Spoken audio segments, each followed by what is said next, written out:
Welcome back to the Asylum. I'm Kane. And I'm Jashawn. And we are the Arkham Inmates. And today we have a new segment called Custom Characters. And we will basically be making our own fan-made characters with powers and our own little worlds that we will create later in the future. But for now, let's introduce our two main characters. So we're going to start with Jashawn's main character, and then we're going to go to mine. And it's basically just us bringing these characters to life, getting you guys acquainted with them. And then later episodes, we're going to build this huge world. And then, let's say a year from now, we just got our own little, like, anime, our own little, like, fucking awesome show or comic book series, as you say. So, let's get into that. All right, so we're going to get into Jashawn's character. My character, we'll be starting off with his real name first. His real name, Jason St. Lawrence. And Nice. his powers, superhuman abilities. So think Captain America, just a peak superhuman. Just the basics. Yeah, basics. Super That's speed, super... without his real abilities. like faster running, Yeah, just faster peak endurance. human, Peak yeah. human. Yeah. So his superpowers are ice and lightning. Now it's slight lightning, not completely half and half. If you watch My Hero Academia, like Todoroki, it's more so ice, but the lightning, he can generate like electricity through his electrolytes in his body, and it'll just warm up his body, so his ice doesn't like completely Engulf him. Yeah. Yeah, take him out. That's cool. So his hero name is... Real quick, don't mean to cut you off. That, you know what that reminds me of? You know in James Gunn's Suicide Squad Polka Dot Man, where he has to kind of expel the power, Yeah, the yeah, polka dots, because they're killing him, but Yeah. gets a part of him. Like, that's a really cool, like, thing he has to keep in mind of. Mhm. Yeah, I really like that. It's cool. So his hero name is Zero. Now, Nice. his hero name represents the goal of how many casualties he wants to have when he comes on scene during the fight. And it Dope. also kind of comes off of his ice powers, so it like makes sense like below zero. So Dope. zero. I like that. So casualty count hero 0. I like that. That goes well. It also is kind of like a little rhyme to it, you know? Like casualty count 0. Like Hero 0. hero 0. Yeah. And then we got this, Zoomies. we got the suit. So The suit. All right, I so... wanted this character to basically look like me. So I imagined myself as this character. So yeah, we're using the AI images, the ones that I use for the Fancast Friday stuff and everything, to be able to create some stuff. So now it's gonna be behind us as you see now, and that looks Pretty pretty tough. good. I think that looks just like you. That's pretty good. I like that. And my character will be my age, early 20s, like Early 23. 20s, right? Now we'll do a short, brief summary of his origins. All right. Jason is the grandson of a hero legend named Guardian, the leader of Division 8 Division 8 agency, the protectors of the city High Castle in New York, which is a city I made up. And the son of an iconic female hero, Frostbite, who's the daughter of Guardian, and a father who's not in the picture. He is trained. No, good. Go ahead. We have to start the origin No, part no, over. no.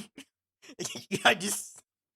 Because he doesn't. His dad's not a part of it until later on. It's cool. Yeah, it's cool. Another black superhero without a dad. That's a good job, buddy.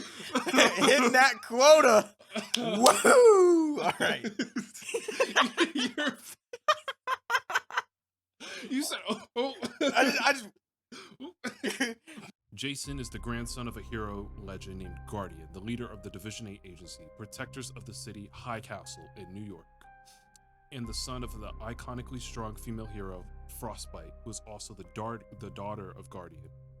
He is trained in the hero life from a young age by his family and the hero members of his division, who is also like his family. When a group of grade A villains surprisingly rampage through the city, he loses his whole family in the incident. It's called the Division 8 incident. Taking on the last two villains that his family tried to take on, they're badly injured. He takes them on to protect the civilians only at the age of 12.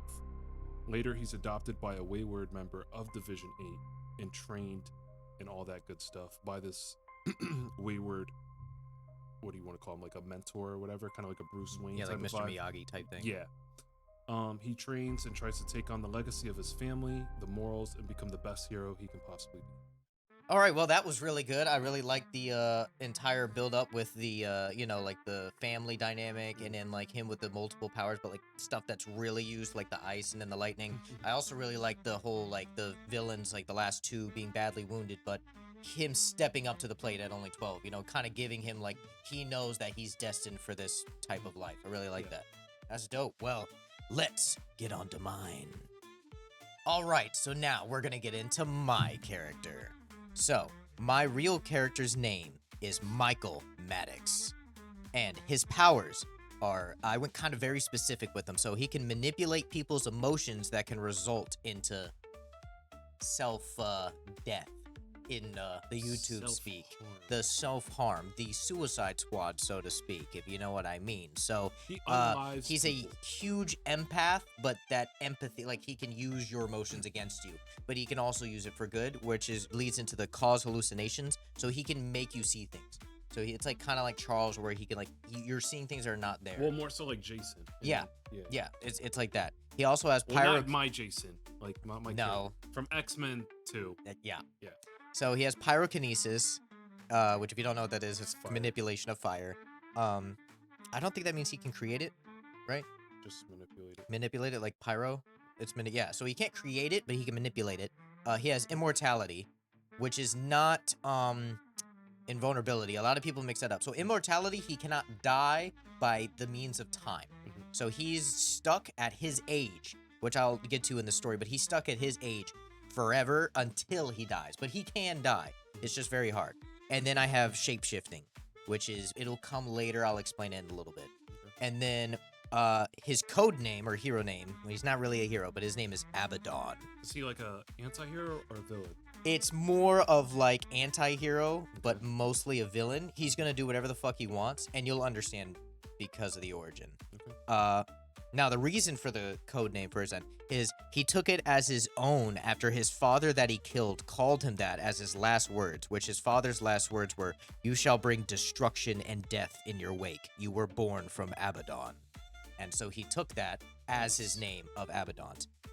The suit, now, like Jashawn's, we're going to have his character up on screen. My character is now up on screen, which I really love this character. He went for the look in him. I kind of went with my look as well, just a lot prettier. So the suit is not really a superhero suit. I went with a nice Victorian style suit, kind of that Dracula vibe. All black, gray accents, red tie. And then I went, he looks young and dapper, but he also seems vintage old. Kind of like, he's been around a little bit, but he seems really young. Yeah. Kind of that vampire feel. Red tinted circle glasses, and has a tattoo of the symbol of Abbadon in the middle of his forehead. So right here above, like, his top hat. You know, the Victorian look, he has a symbol, which you'll see behind us, which I really like how this came out. This is really cool. I also gave him, like, a snake cane. He's kind of like that warlock look, and he's born with these powers. So it's not magic per se, but I'll get into the origins of it. So mine is a lot darker than his. So let's take a trip. I think you'll really like the ending too. So this is the quick origins, because I wrote like a fucking essay. So we're going to do the quick origins. So his mother was giving birth and was going to die during childbirth. His father begged the gods to help, and he was then approached by an old man. The old man promised to save both the child and the mother. The father, confused, asked the old man, but like, how would he be able to do that? But the old man simply said, "Shall I or shall I not?" As the father thought for a moment, and thinking about his wife and his newborn, he agreed and told the old man, "You shall." The old man then snapped his fingers and disappeared. Mere moments later, his son was born and his wife was okay.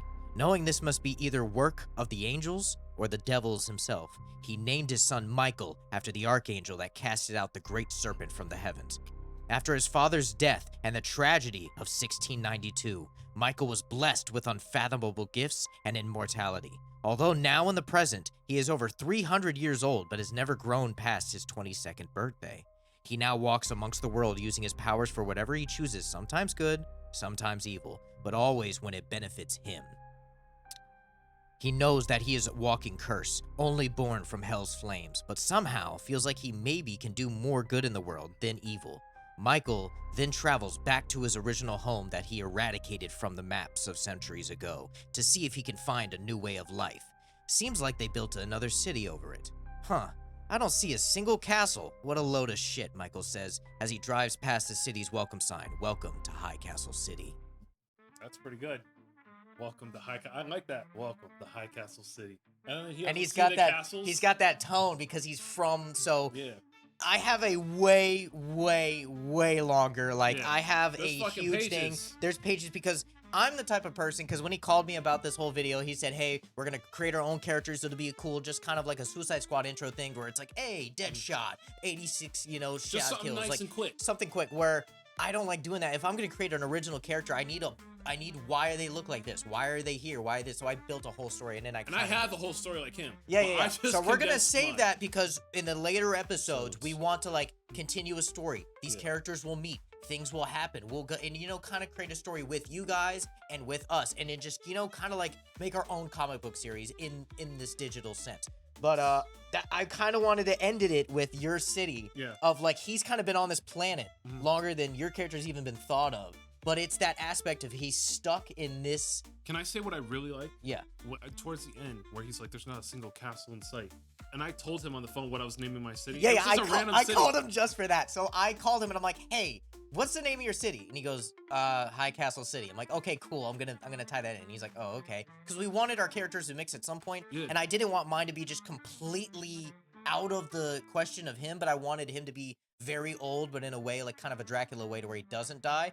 So And I there was like, castles there, but then they Yeah. it's not no more. Now it's just called High Castle City. High Castle City. I like that. And he was there when the castles were there, but he Exactly. was there before the castles. And that's why I want to give him kind of that, what would be a good character to place it off? Like that snarky, like, what a load of shit. There's no castles here. Like, I'm trying to think like a of Sasuke a little bit. kind of like maybe Deadpool, kind of a Sasuke, kind of also like maybe like a, Cowboy Bebop type of feel where he's just kind of like, I do what the fuck I want. So he's kind of like High Castle City. Yeah. I don't see no fucking castles. And he's like, what a load of shit as That's he pretty drives good. past. And I could just see it in my eyes. A comic panel. That's the last one of issue 1. And it has like your character at the beginning, my character at the end. It's a thick, nice issue 1. And it's like, oh, fuck. What's the next one? Like, are they going to meet? Are they going to be friends? Or like, what's it going on?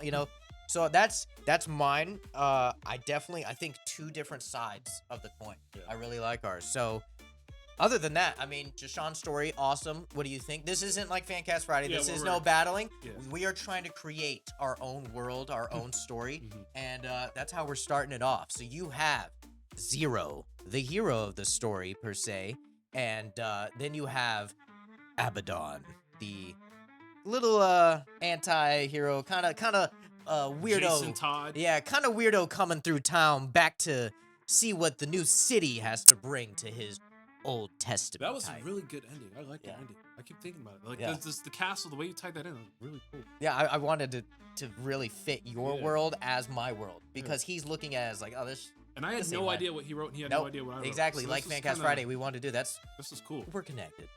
That's we're good. But tell us what you guys think. Are you ready for the next couple episodes into this? Are you ready to see what world we create? Maybe you can let us know something in the comments. Maybe we add some stuff into your, your ideas to our world. Who knows? And maybe we're gonna add a lot more characters. But that's it for today. Thank you for joining us as one of the inmates here at the asylum. See ya. Peace.